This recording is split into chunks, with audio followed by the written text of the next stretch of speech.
Halo semua, selamat datang di rangkaian pembelajaran online mata kuliah pengantar bisnis Fakultas Ekonomi dan Bisnis Universitas Indonesia.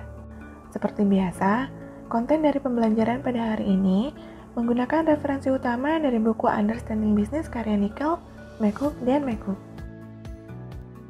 Pada kesempatan hari ini, kita akan membahas secara singkat mengenai bab 11 dan 12 pada buku tersebut.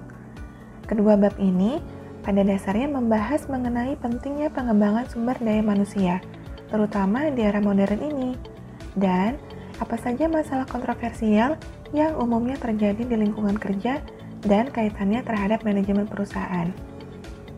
Video ini dibuat oleh tim MOOC atau Massive Open Online Course pengantar bisnis tahun 2020-2021. Banyak orang berpikir untuk menekuni bidang Human Resource Management karena mereka gemar berinteraksi dengan sesama manusia. Padahal, dalam praktiknya, pekerjaan manajer sumber daya manusia lebih dari itu. Ya, manajer SDM memang berinteraksi dengan banyak orang, namun mereka juga terlibat dalam kegiatan perencanaan, pencatatan, dan tugas administrasi lainnya di dalam suatu perusahaan.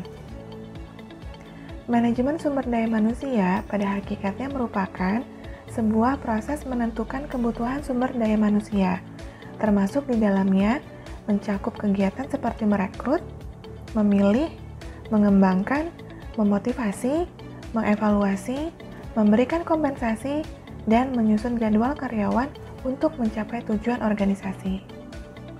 Atau lihat figur 1.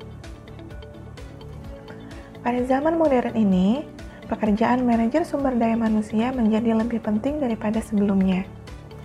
Peralihan dari industri manufaktur ke arah industri jasa yang serba digital dan berteknologi tinggi telah menyebabkan kebutuhan akan SDM berkualitas meningkat.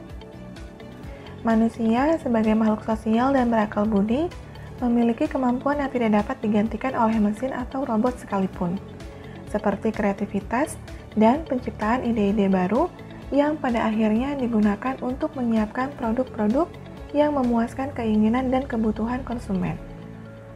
SDM adalah sebuah aset dalam perusahaan dan organisasi yang menentukan tercapainya tujuan organisasi. Kita mengenalnya dengan terminologi human capital. Inilah elemen yang tidak dapat dikopi dan paste seperti halnya teknologi dan digitalisasi. Penciptaan sumber daya manusia yang berkualitas menjadi poin utama dalam pengembangan SDM. Umumnya, terdapat 5 langkah dalam proses perencanaan sumber daya manusia. 1. Inventarisasi persediaan SDM yang dimiliki.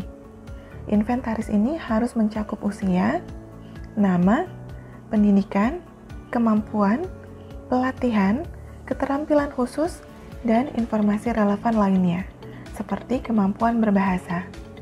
Hal ini dapat mengungkapkan apakah angkatan kerja secara teknis mutakhir dan telah terlatih secara menyeluruh. 2. Mempersiapkan job analysis. Job analysis adalah kajian mengenai apa yang dilakukan oleh karyawan yang memegang berbagai jabatan. Hasil dari job analysis mencakup 2 pernyataan tertulis, job description dan job specification. Job description adalah ringkasan yang mencakup tujuan pekerjaan, jenis pekerjaan yang akan dilakukan, tanggung jawab dan tugas, kondisi kerja, dan hubungan pekerjaan dengan fungsi lainnya. Sedangkan job specification adalah ringkasan tertulis tentang kualifikasi minimum yang dibutuhkan pekerja untuk melakukan pekerjaan tertentu. 3. Mengevaluasi permintaan SDM di masa depan. Karena pesatnya perkembangan teknologi, manajer SDM harus memperkirakan terlebih dahulu kebutuhan organisasi dan melatih atau memastikan orang yang terlatih tersedia saat dibutuhkan. 4. Menaksir pasokan tenaga kerja di masa depan. Tenaga kerja terus berubah. Misalnya, semakin tua menjadi lebih berorientasi pada teknik, dan sebagainya. Beberapa pekerja akan lebih langka di masa depan, dan yang lainnya akan kelebihan pasokan. Terakhir, 5. Menetapkan rencana strategis. Rencana strategis sumber daya manusia harus mencakup hal-hal terkait perekrutan, pemilihan, pelatihan, pengembangan, penilaian, kompensasi, dan penjadwalan angkatan kerja.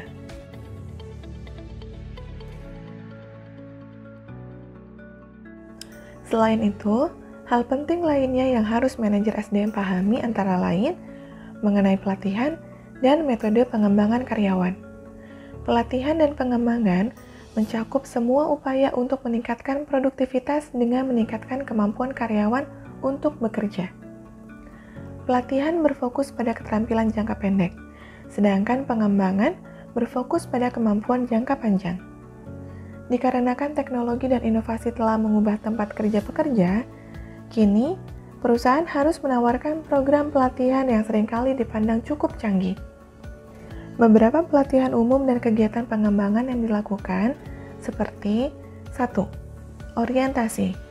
Orientasi adalah kegiatan memperkenalkan karyawan baru ke organisasi, kepada sesama karyawan, kepada supervisor langsung mereka, dan kebijakan, praktik, dan tujuan perusahaan. 2. Pelatihan di tempat kerja. Pelatihan di tempat kerja memungkinkan karyawan untuk belajar secara langsung melakukan hal tersebut atau dengan mengamati orang lain dan meniru mereka. 3. Magang. Program pelatihan yang melibatkan periode di mana pelajar bekerja bersama karyawan yang lebih berpengalaman untuk dapat lebih menguasai keterampilan dan prosedur usaha. 4. Pelatihan di luar pekerjaan. Pelatihan yang terjadi jauh dari tempat kerja dan terdiri dari program internal atau eksternal. Pelatihan tersebut ditujukan untuk mengembangkan berbagai keterampilan atau sekedar untuk mendorong pengembangan pribadi.